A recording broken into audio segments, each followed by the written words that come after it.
This podcast is brought to you by the School of Advanced Study, University of London. Right, thanks very much, Gail, for those kind words, and to the committee for inviting me to deliver this paper. Lukács, in a critical exchange with the novelist Ernst Otfel, refers to the Marxist-Leninist manner of a critique of an ideological product and asks, do these general considerations also apply to literature? Or is literature rather a special field of its own, in which the lessons we have drawn from the way that Marx and Engels and Lenin worked in the fields of economics, philosophy, etc., no longer apply? In what follows, I want to set out how culture was theorized during the period. For the sake of presentation, the history of the development of a Marxist aesthetic during the Weimar years may be roughly divided into four periods. The first is the immediate post-November 1918 revolution situation. Spontaneism in politics and culture marked this period, as will be set out below. The German Communist Workers' Party, the KPD, with its background in the radical unions and some theoretical indebtedness to Luxemburgian spontaneous mass action, set the political and cultural agenda. The Communist Party, the KPD, initially indebted to the cultural program of the pre-war Socialist Party, particularly the encyclopedic writings of Franz Mehring on literary theory, history and criticism, sourced in the revolutionary moment of the bourgeoisie, took time to develop its own political and cultural programs. Its commencement is marked by a number of events: the publication of Trotsky's Literature and Revolution in German in 1924, and in Russia, the death of Lenin and the marginalization of Trotsky. The third period, in the context of the rise of fascism and Stalinist influence on the KPD, may be characterized as that dominated by the journal Die Linkskurve, the left turn, the organ of the League of Proletariat Writers, established in 1929. The fourth phase, only being referred to in this paper, could be titled From Die Linkskurve to Krise und Kritik, the journal being discussed by Benjamin and Brecht, even if that journal never appeared. The spontaneous strand.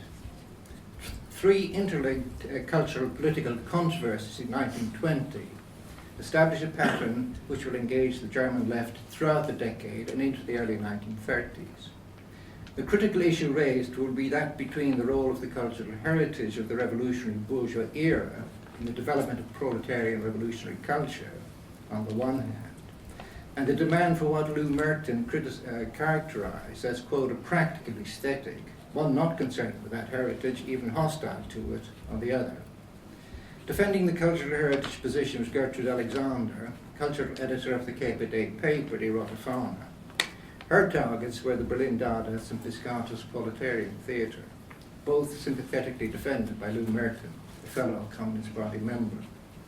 The three occasions for the exchange of critical fire were the publication by Gross and Hartfield of an article attacking the expressionist painter Oskar Kokoschka in particular, titled The Art Scoundrel, the Kunstler, but also the heritage in general.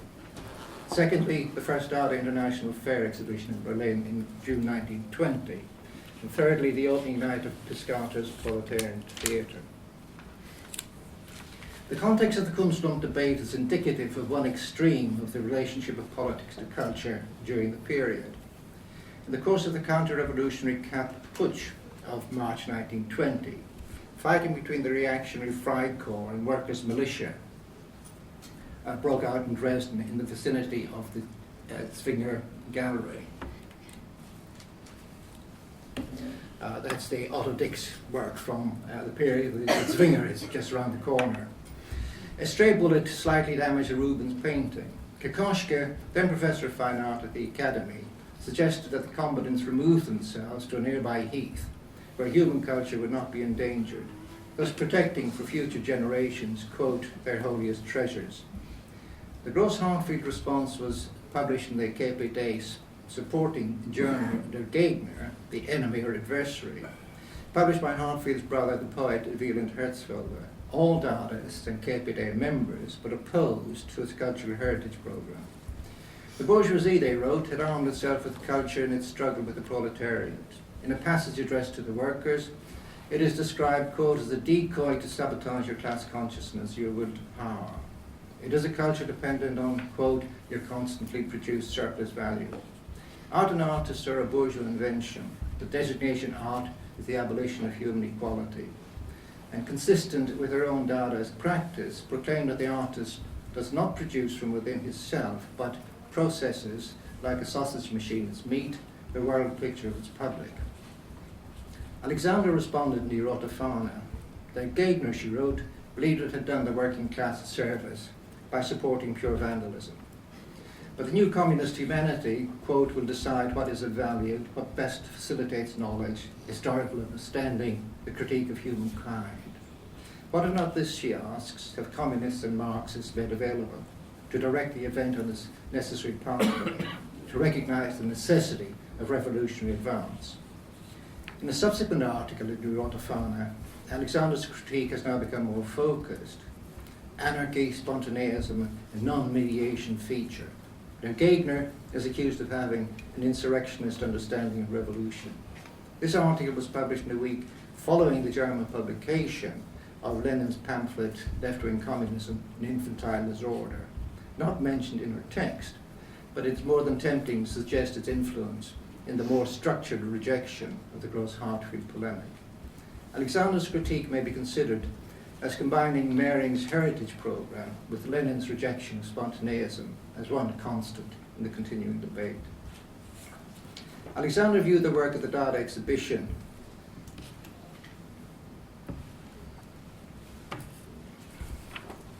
through an orthodox cultural lens. She reads the artifacts as objects in the bourgeois world, redolent of bourgeois decadence.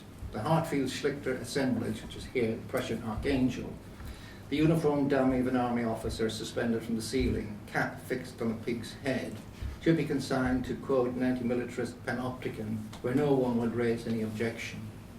How derisively trivial, she asserts, is the work of the bourgeois literary clique compared with the powerful struggle of the proletariat to overthrow bourgeois society. Proletarian spirit, class consciousness, and readiness for struggle will not be damaged by engagement with the revolutionary bourgeois heritage. Dismissive of Dada slogans in the exhibition, Dada fights at the side of the revolutionary proletariat, the Dadaist, the radical adversary of exploitation. She concludes, the workers are warned. Lou Merton was open to the material-led innovations of Dada.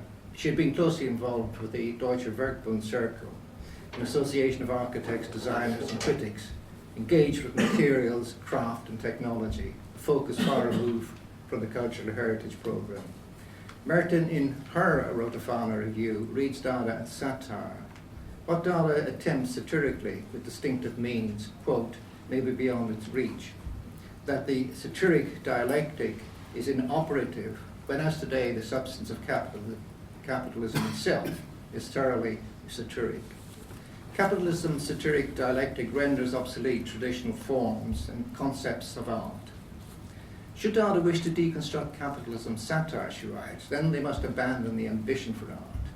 Its practice will have, quote, to concern itself with the technical world first developed by capitalism, to the extent that, quote, we can hope that we are at the beginning of an art, one probably technically impoverished, but one showing an honest artistic countenance. The same protagonists are present for the opening Piscatus Proletarius Theatre in October 1920. Alexander's review of the opening program was extremely negative. The content is again of crucial significance. The program carried the heading Against the White Terror for Soviet Russia. One of the short plays was written by a Hungarian exiled from the Hungarian Soviet Republic. Is it not grotesque, Alexander asks, that now when daily events cry out for action, where all await, Russia awaits, Hungary awaits, that the German proletariat decides at this moment to open in Berlin a theatre they call Proletarian and put Bolshevism on the stage? She devotes short passages to each of the 3 one-act plays and finds that, quote, the spark ignited by the artwork is absent. The designation theatre commits to art. Its name should not be sacrificed to bungling propaganda. Until a proletarian dramatist emerges, her advice is to, quote, look to Schiller. Merton did not review this opening, but raised issues about theatre more generally. Until now, she wrote, we have always thought undebated that the old contents and forms of art must change.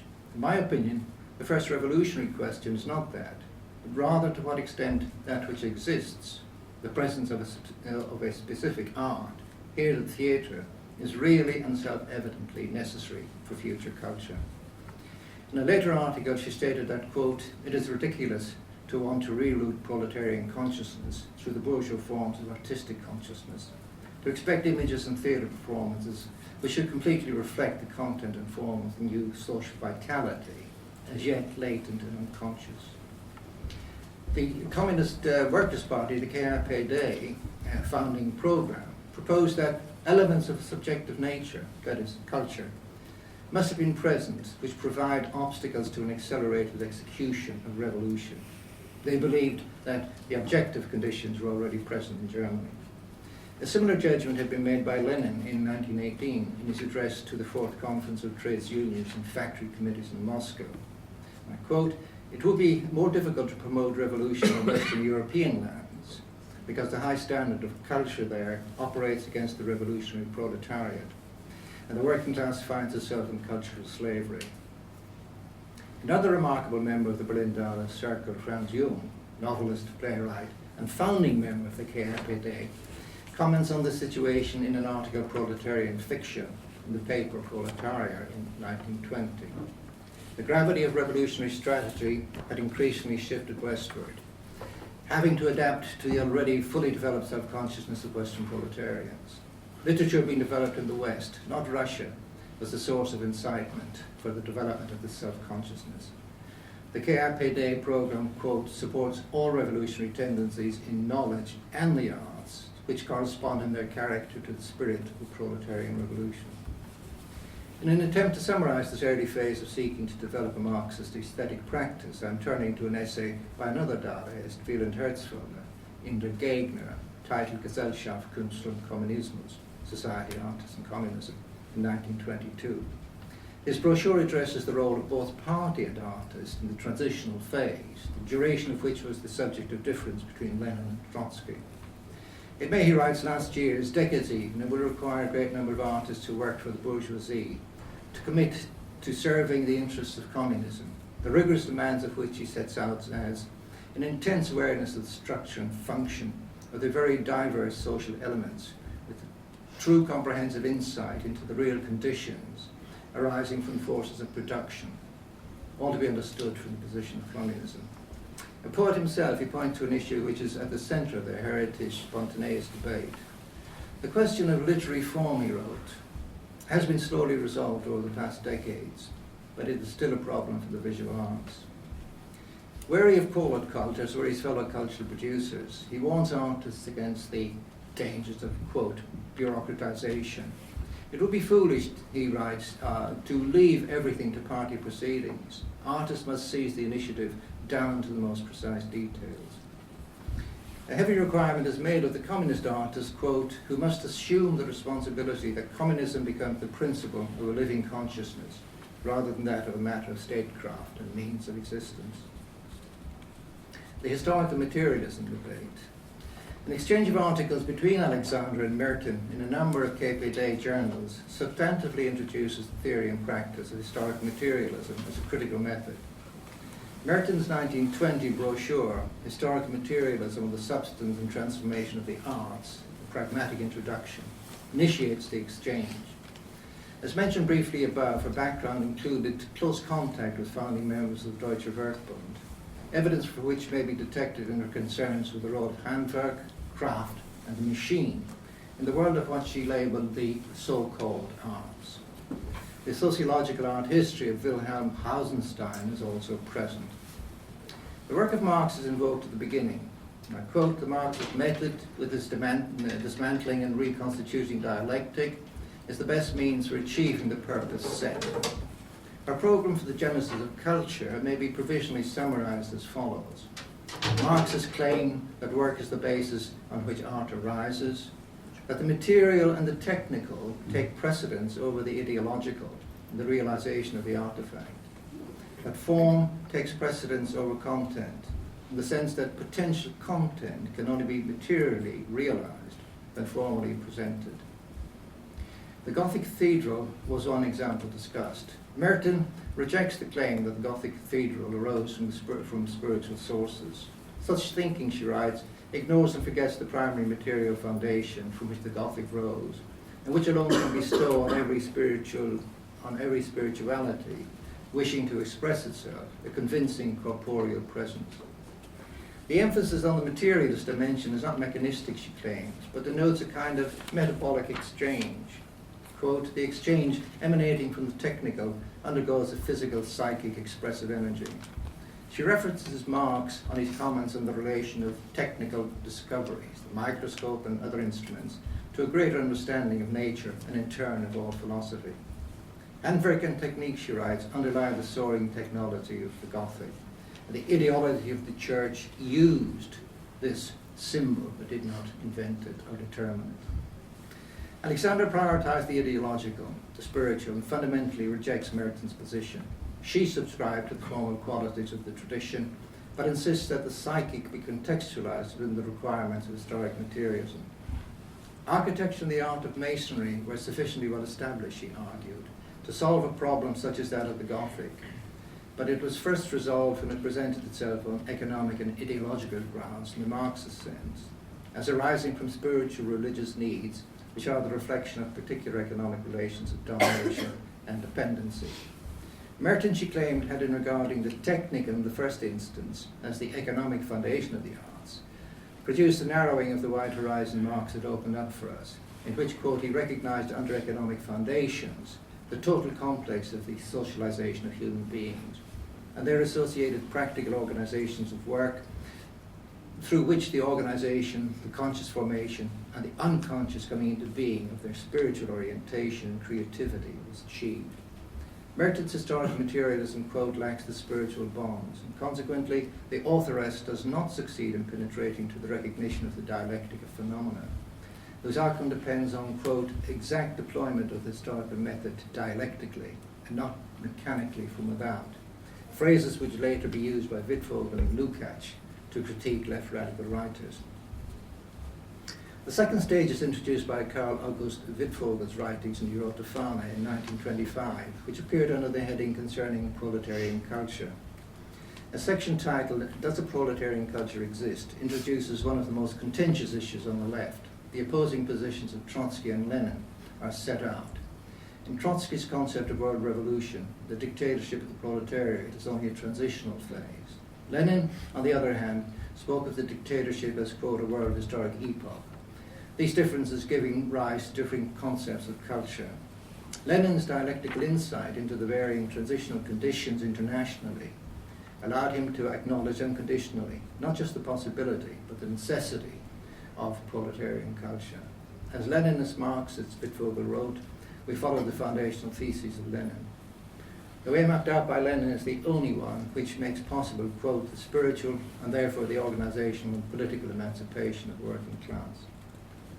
The third stage contains Wittfogel's series of articles for the German Linkskurve, the organ of the Association of Proletarian Revolutionary Writers. It's titled On a Question of a Marxist Aesthetic, described by Helge Gallas as, quote, really the first in Germany to present more precisely the tendencies and principles of the Marxist aesthetic.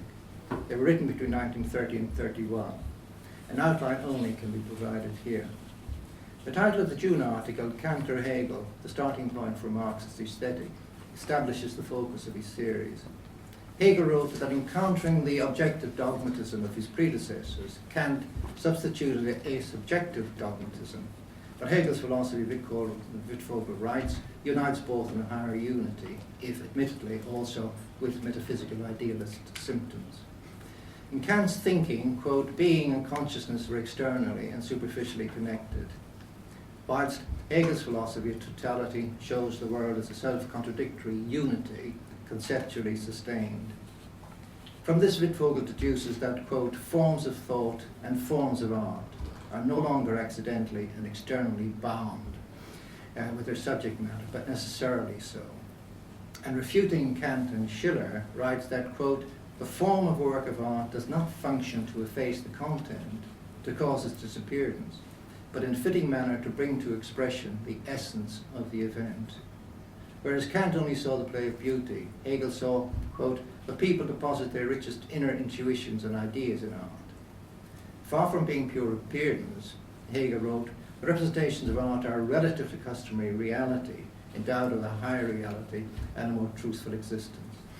Wittfogel comments that, quote, this is fully dialectically thought through, adding that what Marx had stated in the economic context, we find here, despite the idealist husk, similarly established in the realm of art. In Hegel, not every form is capable of representing spirit. On the contrary, a specific content determines a fitting form. Lukács later gives a more dynamic account. And I quote, form and content are constantly changing places. And he quotes Hegel that this mutual inverting is one of the most important laws of thought. The September article, titled The Art of the Proletariat and Its Struggle for Power, discusses issues directly related to proletarian art. The first section addresses the very vexed question, the Tendenzproblem, the problem of tendency. Defining Tendenz as the intention to call forth a definite effect, he questions whether proletarian art requires a particular tendency. Tendenz is associated with declining bourgeois culture and its inability to speak for the whole of society. The dialectical mode, he writes, teaches us that through it, quote, the genuine artwork speaks to its intuitive, sensuous means, the deepest accessible truths of its epoch. Again, Hegel is quoted, from this perspective, it may be affirmed that the higher art standing, the more such instructive content it has to take up. Art has in fact become the first teacher of the people. Only the proletarian artwork can articulate the contradictions of bourgeois society, can become the truth of artwork. And to that extent, it is also Tendenz. But of course not that of agitprop, rather the highly mediated Tendenz informed by Hegel and dialectical thought. Lukács's contribution elaborates on issues raised by Wittfogel, tendency, spontaneism, but more particularly on reportage or portrayal, and it is on the latter that I am concentrating. Lukács reviewed Ottfeld's novel Die Wissen was sie tun in the Linkskurve in July and August 1932 under the title Factual Novels, using it as the occasion to exercise a crucial component of his critical theory. Ottfeld responded in the October issue. He had already collaborated with Brecht on the screenplay of the film Kula Vampa, a mode of literary production at variance with Lukács's thinking. Ottfeld challenges Lukács's theorizing, questioning its objective. Lukács, he writes, always raises in the context of proletarian revolutionary literature the demand for the realization of the totality of the dialectical mediations. But insofar as he acts on his particular demand, it is as though for him reality, even as a word, is present only in relation to aesthetic values. From this arises the doubtless unintended impression that for Lukács, a book, a novel, suitable as a weapon for class struggle, should be detached and separated from all real events and considered in value on grounds of its philosophical aesthetic levels. There is also a passage in Lukács's review of Bradel's novels, which could be seen as pursuing a similar prescriptive type of theorizing.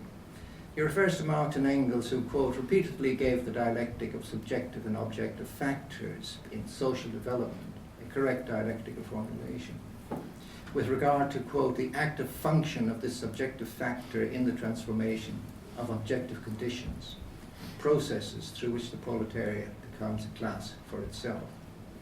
The proletarian writer, Lukács writes, must view the subjective factor in history this way. If this is achieved, then the problem of tendency will cease to be a problem. He will depict objective reality with its real driving forces. He does not introduce any demands on the portrayal of reality from without. His work will be properly partisan, not tendentious. That is something, however, that revolutionary proletarian writers have failed to achieve. This articulation of the relationship of the novels Lukács was reviewing to a philosophical political theory, espousing a Politburo line, is to be borne in mind. In his brief prehistory of the origins reportage, Lukács cites it in a rejection of the psychological novel by writers of a petty bourgeois radical tendency, bordering on socialism, amongst whom may be included Zola. Their content was socially isolated facts, mechanical, not dialectical in execution. their successors, Ehrenberg, Tretyakov, Ottwald, quote, commit the typical mistake of the old materialism and do not recognize the dialectic through which the driving forces of society and history operate in the brains of the actors, quoting Engels from his Feuerbach text. The consequence is that, quote, a mechanical and one-sided exaggeration of the content leads to experiment in form, to attempt to renew the novel with the means of journalism and reportage. The burden Lukács placed on the novel's capacity is, quote, to portray the overall process, to dissolve the fetishism of the economic and social forms of capitalist development. Ottwald's reportage cannot represent a process in motion. Its content, the German judicial system, a social product, is conceived as final, not open to supersession. With Ottwald, quote, the abstract idea of the whole is mechanically overdriven. Ottwald mistakes facts for Marxist reality. Lukács quotes Lenin from his philosophical notebooks that the empiricist method turns things upside down, and that cognition, which wishes to take things as they are, thereby falls into contradiction with itself. Against Ottwald's rejection of his advocacy of theoretical totality, Lukács advances the opinion of Marx and Lenin, who, quote, have precisely shown us the way in which it is possible, despite the incompleteness of our knowledge, to meet this demand that we should understand the totality. Towards a provisional conclusion. In his November 1930 contribution to Die Linkskurve, Wittfogel identified another strand to contemporary aesthetic theorizing, what he termed an intermediate position between Kantianism and his own Hegelian Leninist position. This sees content and form as two essentially different entities, which the artist can just artistically bind together.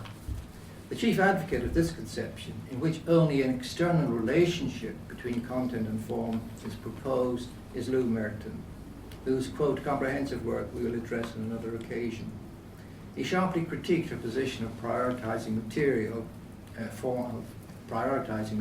forming over ideological content, characterizing it as formalist barbarism. Merton strongly defended a position in Die Linkskurve in May 1931, rejecting Wittfogel's program built, as she said, on quotations from Hegel. Wittfogel responded in the June edition. Before considering this exchange, I want to establish briefly Mehring's position and set out in an article from Merton's position, set out in an article from 1925, Kunst und Proletariat, published in Die Aktion. Influenced by Russian constructivism and productivism, she claims form in this production process displaces art. This laboratory art rejects class-specific art, for example, Proletariat. It cannot be called classless art. It can only be called classless forms. The result will be, quote, a perfect artistic culture, namely the type of forms appropriate to purpose, object, and material, yet perhaps without arts. All of socialism's spiritual insights, she claims, were in step with the facts of material production. Equally so with art. Attention must be paid to technical material conditions. The classless forms discovered through laboratory art would reconstruct the everyday, the Alltag, in order, as she wrote, to enrich it. Importantly, she notes the bias towards literature as the only cultural instrument, that Wittfogel ignores the visual, an important issue which cannot be pursued here. Defending her own activity as a materialist researcher, she calls for an overturning of Hegel, as Marx had done, asserting that Lenin had proposed deploying Hegel's dialectical method on things in the world, and not accepted as quotations in establishing aesthetic, as Wittfogel had done. The exchanges are too detailed to pursue here. Wittfogel replied to her accusation concerning the lack of visual arts in his articles by claiming that it was a Marxist position to respond to concrete situations, that future development would deal with that. He accuses her of neglecting Marx and Lenin. Merton, he writes, works with the concept of form. It is by times dialectical materialist, by times idealist mechanical, sometimes achieving the correct outcome in spite of her theory.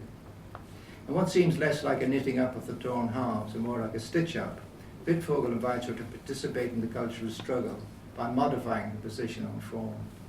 Like Ottwald with Lukács, she was not prepared to do so. These differences would continue to divide German Marxist theorists into exile.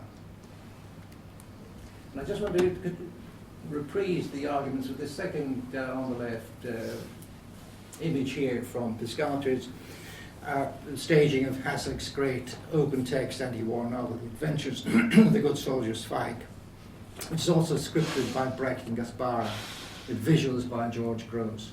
This is a technically driven production with conveyor belts transporting actors and scenery, supplemented by Gross's filmed cartoons. Questions of content and form, totality, material reproduction are also raised here. Thank you.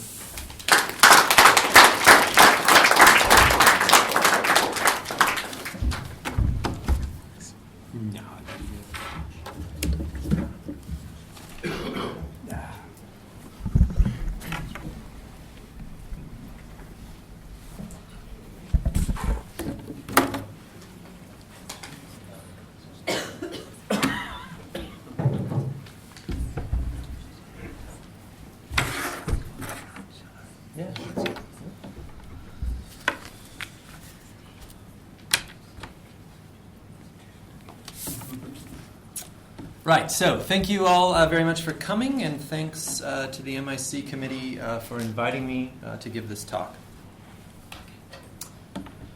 From February 1930 to July 1931, the communist-aligned satirical magazine Eulenspiegel published a series of introductory essays on famous artists of the proletariat. The 17th and final article in the series focuses on George Gross.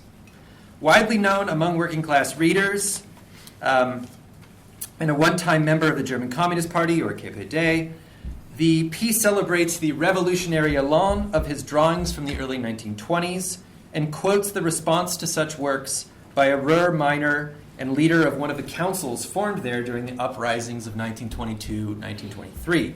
Quote, "The dumbest of proletarians will be aroused by these drawings. They will awake a hatred even in those whose feelings are blunted. Yes, that is what we need, unlimited hate. Hate against the exploiters, and Gross's pictures breathe such hate," end quote. While the legitimacy of this account remains uncertain, it is clear that the author, Hungarian art critic Alfred Kemeny, aka Duras, felt the sentiment to be an important indicator of what revolutionary art can accomplish.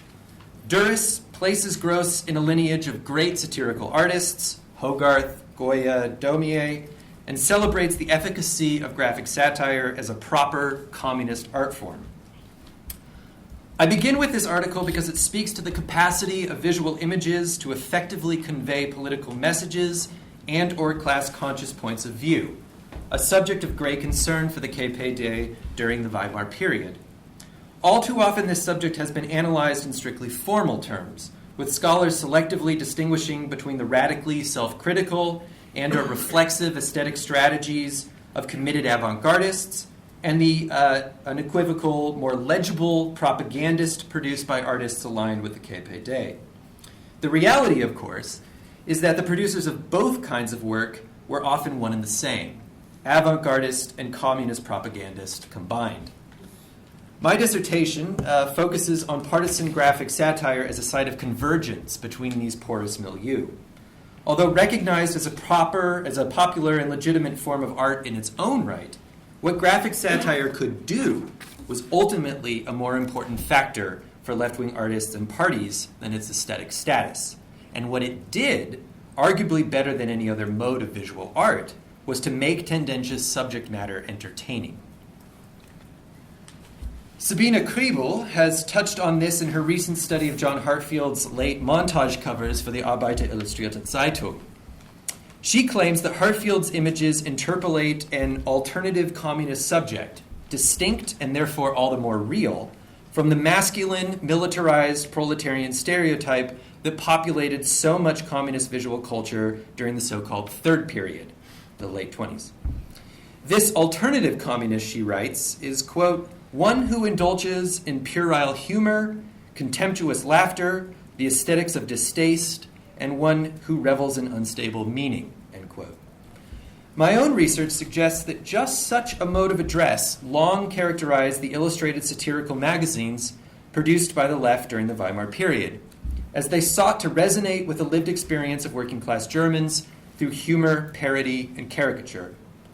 Studies of this material exist, but often remain cursory investigations of individual artists, formal tactics, or inherited traditions, and nearly all are untranslated in German. What is lacking is a view attentive to the situatedness of these publications, a view that grasps their ideological function but does not collapse them into pure ideology. My project takes seriously the ambiguity of graphic satire's meaning and purpose, refracted through the aesthetic debates of the time period that Martin has outlined, without losing sight of the real-world social and political conflicts that such imagery spoke to. I do this by foregrounding a dynamic central to the operation of graphic satire, its capacity to propagate a political point of view while cultivating a political identity. This propagation-cultivation dynamic impacted both the production and reception of left-wing graphic satire. In the examples I will focus on this evening, it operates by way of the visualization of class consciousness, as conceived by the KPD in the mid-1920s. The notion of class consciousness has, of course, been a perennial, if not continuous, subject of debate within the Marxist tradition, particularly insofar as it is understood as a point of view or way of seeing. In 1923, Lukács famously posed historical materialism as integrally related to, if not the direct expression of, a cohesive proletarian class consciousness. He meant by this not the impressionistic experience of the working class as it exists, but a conception based on an understanding of their position vis-a-vis the totality of capitalism, and imputed class consciousness towards which communists aim to steer working class-based social movements toward revolutionary ends.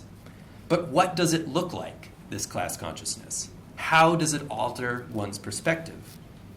In terms of a visual ideology, class consciousness was primarily conceived within the communist milieu in one of two ways: either as a means of exposing the unequal and exploitative structural relationships undergirding everyday experience, or as a means of transforming structural relationships into identifiable enemies.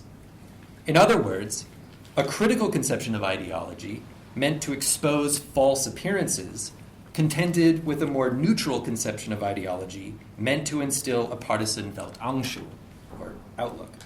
These conceptions were reinforcing and therefore typically confused. We can see this, for example, if we look at how the party, that is the KPD, envisioned the operation of graphic satire. The KPD largely viewed graphic satire as an art form through a framework established by the amateur historian Eduard Fuchs. Long a member of the left wing of the German Social Democratic Party, or SPD, and frequent target of satire himself, as in this example, and most famously in an essay by Walter Benjamin, Fuchs edited the second most popular satirical magazine within the SPD in the 1890s, the Munich-based Süddeutsche Postillion, and later operated as the man in the shadows behind the KPD, acting as an important liaison between the party and the Bolsheviks. In an 1898 article published in the Postillion, he argues, quote, "One can circulate facts about people and social relationships through caricature, at least to a degree, that would otherwise be outlawed. By way of caricature, truths and insides reach the masses that would otherwise remain incomprehensible or concealed," end quote. For this reason, Fuchs defended graphic satire, which he, like most Germans of the period, used interchangeably with the word Karikatur, so it makes things a little confusing, but Karikatur generally means any kind of graphic satire. He defends graphic satire as a legitimate and politically effective popular art form. For the masses, caricature is the best means of learning a correct perspective, he argues, in the introduction to his 2-volume Die Karikatur der europäischen Völker. It is an art able to communicate with their common experience. This ability to convey or teach a correct perspective became crucially important for the KPD during Weimar, particularly after the final failed attempt to mount a German October in the fall of 1923. That summer, the party initiated a collaboration with the Rote Gruppe, a group of former Dadaists and fellow travelers, to create a communist-oriented satirical magazine called Der Knüppel, or The Cudgel. John Hartfield served as the initial editor of the magazine, and the drawings of Gross and co-Dadaist Rudolf Schlichte featured prominently in most issues, alongside works by lesser-known artists, namely a number of Hungarian émergés. They brought with them the aesthetic sensibility of Dada publications such as Die Pleite and Der Gegner. The emergence of Der Knüppel marks a significant shift in communist cultural initiatives. Earlier, the satirical images and antics of the Berlin Dadaists had been criticized by the KPD's leading cultural arbiter, Gertrude Alexander, a discipline of Mehring. But by 1921, KPD had begun to use slide reproductions of works from Gross's Das Gesicht der herrschenden Klasse, or The Face of the Ruling Class, for lectures and demonstrations. In October of that same year, a Comintern circular called for more frequent use of visual images in the party press. Quote, "The ordinary worker enjoys well-executed mockeries of his opponent. A good caricature, correctly aimed, is significantly better than a dozen boring so-called Marxist articles. Our newspapers must carefully seek out people who know how to serve the proletarian revolution pencil in hand. We must publish more often drawings and caricatures that enliven our papers and in the most accessible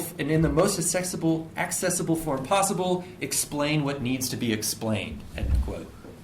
Soon after, drawings by Gross and fellow caricaturists began to appear in the party's official organ, Die Rote Fahne.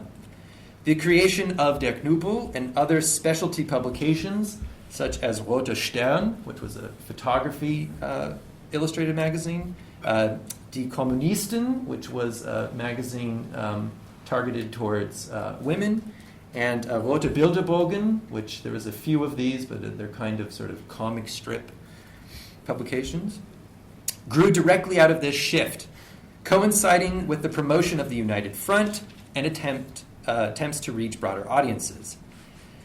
This had been a strategy of the pre-war SPD as well, and precedents such as the independent Social Democratic Party, Die Freie Welt, helped to define the terms and presentational format of Der Knüppel and subsequent Communist Alliance satire magazines like Eulenspiegel, which we've seen, which ran from 1926 to 1931, followed by Rote Pfeffer from 1931 to 32. Although none of these publications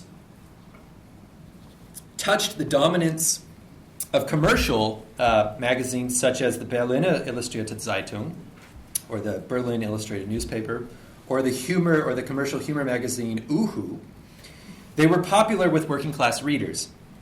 Several Interner KPD documents report that Der Knüppel was, quote, very well received by the workers, and the print run doubled over the course of the first 3 issues from roughly 30,000 to 70,000.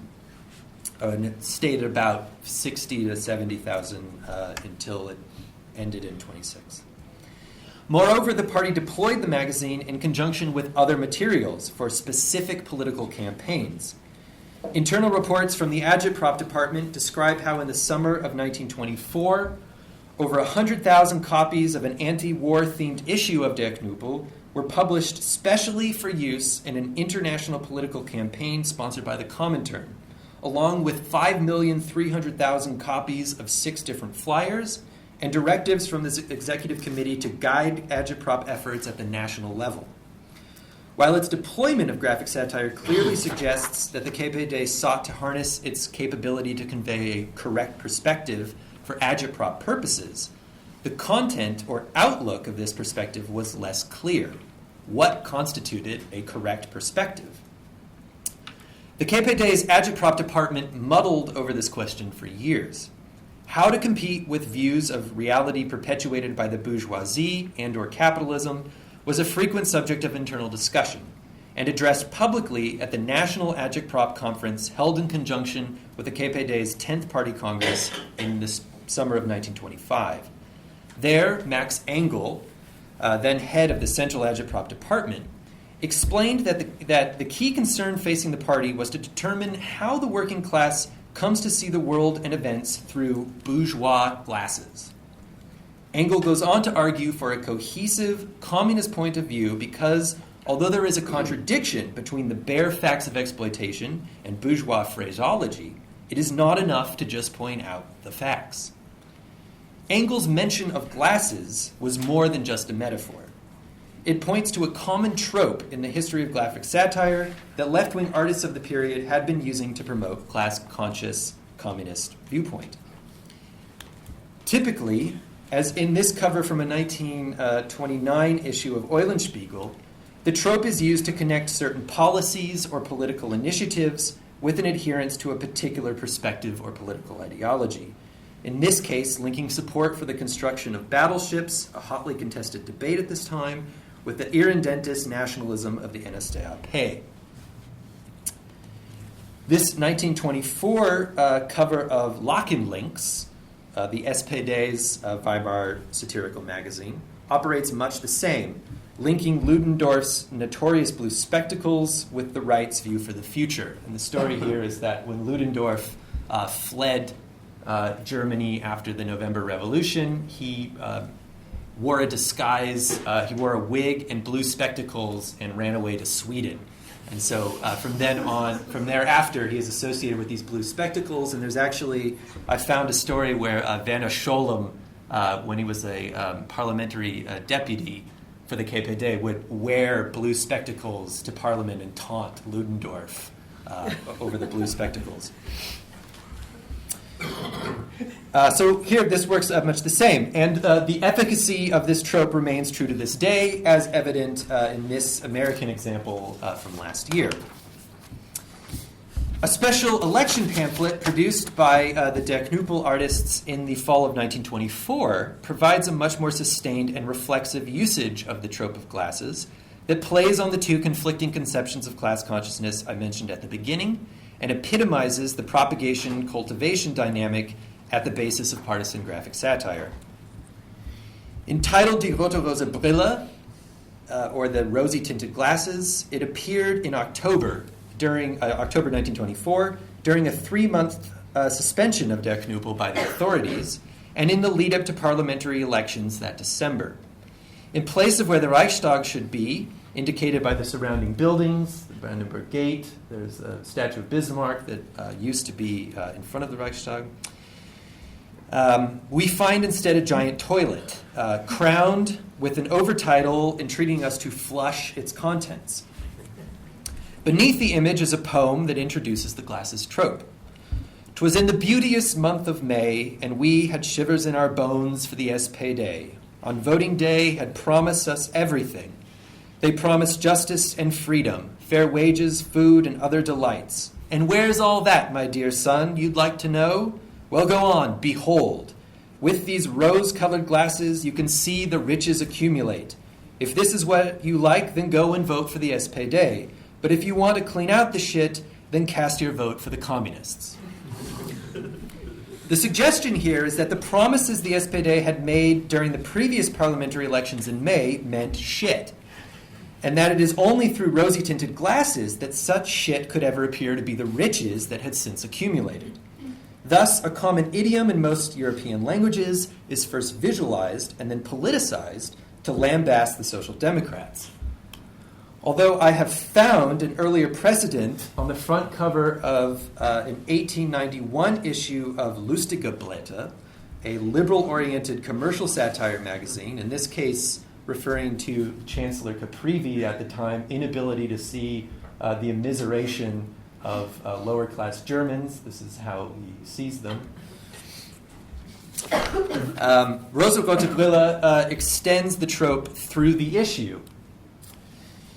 The next 2 pages, for example, narrate the experience of an unemployed worker who received rosa-rote Brille from the SPD. The notice above explains, quote, "In an effort to finally convince the population of the blessings of democracy, the government has decided on the occasion of the election to substitute the usual distribution of free beer with a pair of rose-tinted glasses, especially for those the least well off," end quote. It goes on to say that the brand name of the glasses is Democrat's Dream. Their lenses are ground following, quote, "the most exact standards of reform evolutionism," end quote, are beautifully toned with every illusion guaranteed by the manufacturer, the SPD-aligned trade union association under the direction of Professor Kautsky. Their effect, as illustrated in the story, is to distort the reality of working class experience and cast the Social Democrats in a favorable light. Here, the unemployed worker, sitting down to a meager meal, instead sees it as a feast. The same man appears on a cover of a near contemporaneous issue of Die Pleite, it's the same artist, likewise blinded by the SPD. So here you see his glasses has Ebert and Noska versus the roast goose. Later, he catches a glimpse of the SPD Reichstag candidates and misidentifies a pack of asses for intellectuals. Finally, after he is mistakenly attacked by the police and imprisoned, his glasses break. Reality has destroyed the illusion. His final words are reported as, "Damned Ebert, without these glasses I can no longer live under the Republic." The use of color is a functional element in the pamphlet, drawing attention to its ideological effect. We are meant to understand the rosa-rote Brille as distorting reality, but it is we, addressed as communist readers, who see flashes of rose spread throughout the pamphlet, sometimes highlighting the gist of the image, but other times used in an almost seemingly arbitrary manner. What is this color, and why are we meant to see it? In the introduction to the story of the deluded unemployed worker, the rote of rosa-rote has been crossed out, with an asterisk directing readers to a fine print explanation at bottom that reads, quote, "After inquiries to the police commissioner, Comrade Richter, we felt obliged to strike the red so as to provide no reason for the police department to intervene," end quote. The suggestion here is that the very mention of the color red, associated as it was with the international communist movement, could have jeopardized the production of the pamphlet, alluding to the recent suspension of Der Knüppel, likewise associated with the color red. This is an election pamphlet from the May parliamentary elections, so just a few months before, back when Der Knüppel was actually called Der Rote Knüppel, and this is an advertisement for the publication. Although clearly meant to be taken as a joke, the deletion of rote further signals that the rosy hue on view in the pages of the pamphlet is an ideological distortion operative in the world, but to which communists can remain immune by recognizing the operation in action. By this, I mean that the goal here is to call attention to the reality false consciousness distorts, as well as show the production of false consciousness in action. This results in a critical understanding of perspective. It is reflexive in the sense that it demonstrates the operative process of visual ideology in the process of its operation. And it is meant here, I think, to buttress a critical viewpoint beyond the pamphlet. It is attempting to model a class-conscious communist point of view that is able to see ideology at work. Now, there is clearly an implicit effort here to likewise identify the Social Democrats as traitors, to caricature their behavior, but it is a far less identitarian in orientation than concomitant efforts to train working class audiences to understand class in terms of vision. Gross's Das Gesicht is one example of this, of this more physiognomic side of left-wing graphic satire. This September 1924 contest aimed at the communist youth readers of the paper Der junge Genosse, or the Young Comrade, is another. Readers are offered the chance to win prizes by sending in captions for each of the figures explaining how they are enemies of the working class. Significant here is the fact that the figures include both recognizable social types that circulated in visual culture and caricatured depictions of actual people, in this case prominent members of the SPD.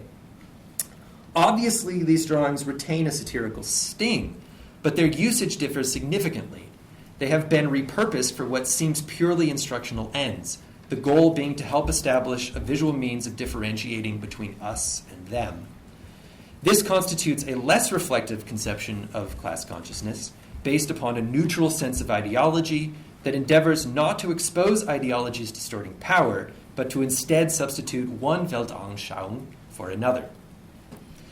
Despite these differences, the overall success of such imagery lay in its ability to resonate with working class experience, not only in the sense of lived everyday experience, but perhaps more importantly, with experience of what we might call the Weimar image world.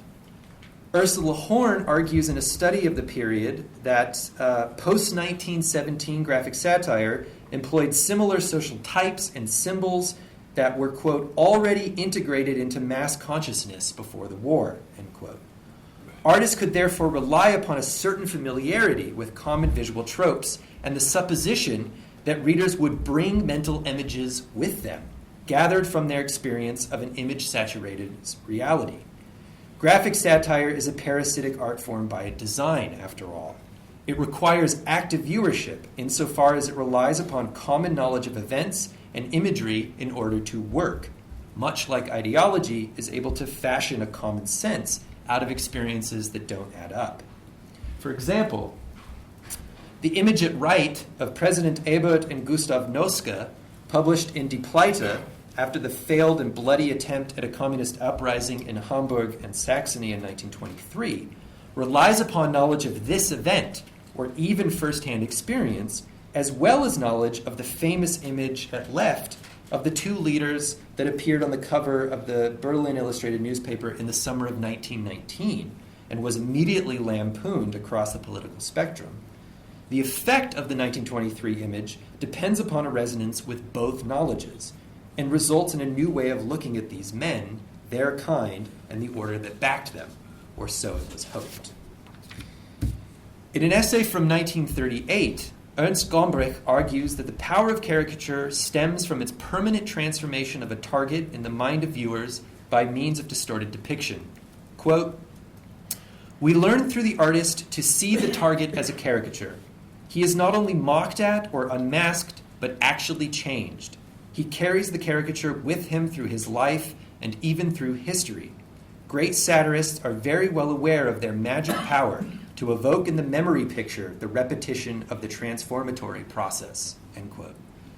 The magic that Gombrich refers to here, I would argue, is more the result of the parasitic nature of graphic satire, feeding on the perpetual reproduction of an image world compiled of past and present social formations, than some remnant of an ancient primitive human psychology, as he suggests. But the impact is surely of a similar nature.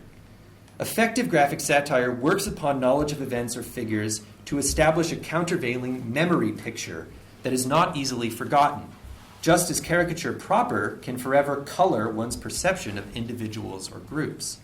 These are crude visual strategies, but the crudity is not nearly as simple as it appears. It relies upon other circulating images, discourses, and points of view, making it difficult to definitively identify the cause of graphic satire's political effect, i.e., is it the image itself that is the cause, or is the purpose or tendency for which it is deployed the cause? In the case of the KPD, it meant that communist graphic satire's aim to establish a visual form of class consciousness had to be fashioned out of existing conceptions, habits, and experiences, rather than imputed as a static POV or worn like a pair of glasses. Thank you.